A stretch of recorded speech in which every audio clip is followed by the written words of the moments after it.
Oh, naturel, mystique. Oui, Dieu est mystique. Le Créateur est mystique. L'énergie primordiale, la source, est mystique. Oui, vraiment mystique. Donc on peut dire que Dieu est le mystérieux par excellence, le mystère. Un jour, je me promenais comme ça dehors et puis je tombe sur des témoins de Jéhovah, je pense. Et ils distribuaient des petits Nouveaux Testaments, la Bible, Nouveau Testament. Je me suis dit pourquoi pas prendre. Bon, donc j'ai pris ça et j'ai laissé ça à la maison de côté. Je ne lisais plus du tout. Et puis il y a 2, 3 jours de ça, j'ouvre la Bible pour voir un petit détail précis. Je voulais faire une petite recherche. J'en avais marre de regarder toujours à travers mon téléphone portable. Donc là, c'était vraiment un petit livre écrit que je pouvais lire directement. Et soudainement, l'esprit de vie, l'esprit de vérité qui sommeille en chacun de nous, l'esprit de Dieu, la source qui se trouve en nous, m'a fait faire ce geste précis. C'est-à-dire que j'ai ouvert la Bible à la fin. Ce petit Nouveau Testament, petit format. Et j'ai ouvert comme ça, ce n'était pas au hasard, parce que le hasard n'existe pas. Je suis tombé sur la page de la fin, tout à la fin de la Bible. Après même Apocalypse, la fin de la Bible. Comment vous dire ça, la fin, quoi. Tout à la fin, une petite conclusion à la fin de la Bible. Voici ce qu'il est écrit. Et du coup, je n'avais pas l'intention de faire une vidéo aujourd'hui, mais je me suis dit non, il fallait que je vous fasse une vidéo quand même. Ça en valait vraiment la peine. Il est écrit ceci à la fin. Je savoure. Dieu vous aime. Voici ce qu'il est écrit par ces hommes qui ont écrit ce livre. En effet, Dieu a tant aimé le monde qu'il a donné son Fils unique, afin que quiconque croit en lui ne périsse pas, mais ait la vie éternelle. Voici comment ils font la présentation de leur Dieu, comment ils présentent Jésus. Vous avez vu comment ils présentent ça? Donc ça veut dire que là, ils font de Jésus un intermédiaire entre la source primordiale, entre l'esprit de vie qui pourtant sommeille, demeure en chacun de nous. On dit que Dieu, que notre corps est le temple de Dieu. Ce Dieu-là même qui se trouve en nous, avec qui on peut communiquer directement, c'est-à-dire qu'on peut se brancher à la source qui se trouve en nous directement, à cette intelligence qui se trouve en nous directement, à cet amour, à cette vérité, à toute cette belle vertu. On peut se connecter directement parce qu'elle se trouve déjà en nous et eux nous attirent hors de nous pour nous ramener vers Jésus.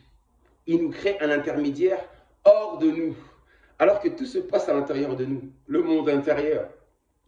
Et voilà comment ils nous ont sortis de notre monde intérieur. Ils nous ont sortis de l'intérieur pour nous ramener à l'extérieur, vers une idole, une image, un personnage, Jésus, qui de ce fait devient un intermédiaire entre la source de vie, entre Dieu et nous.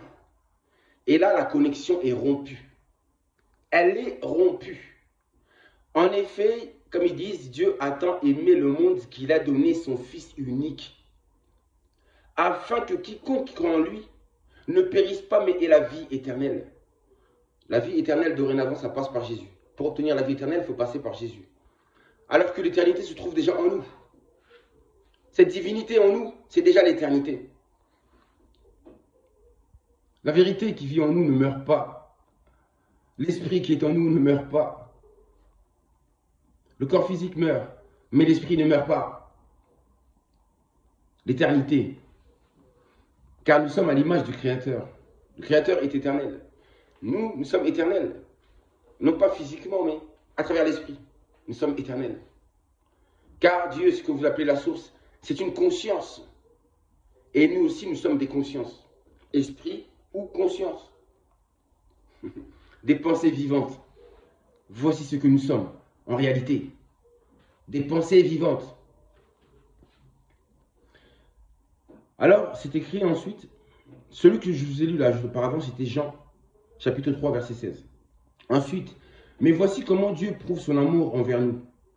Alors que nous étions encore des pécheurs, Christ est mort pour nous. Écoutez bien cette phrase. Alors que nous étions encore des pécheurs, Christ est mort pour nous. C'est-à-dire qu'avant, les gens étaient des pécheurs.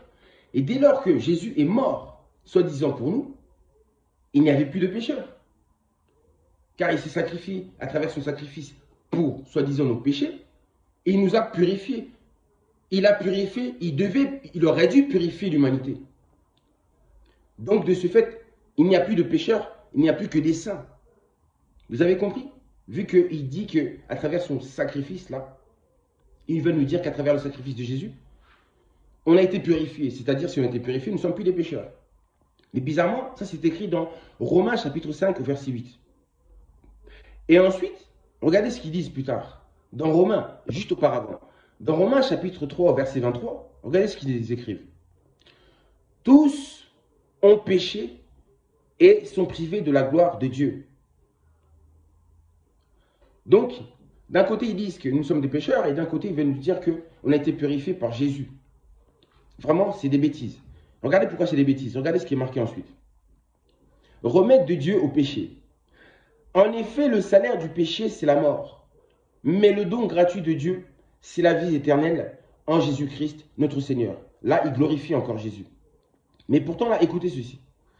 Mais à tous ceux qui l'ont accepté, à ceux qui croient en son nom, elle a donné le droit de devenir enfant de Dieu. Genre, vous êtes un enfant de Dieu uniquement quand vous croyez en Jésus. Si vous ne croyez pas en Jésus, en fin de compte, vous n'êtes pas un enfant de Dieu. C'est de la folie. Vous avez vu ça?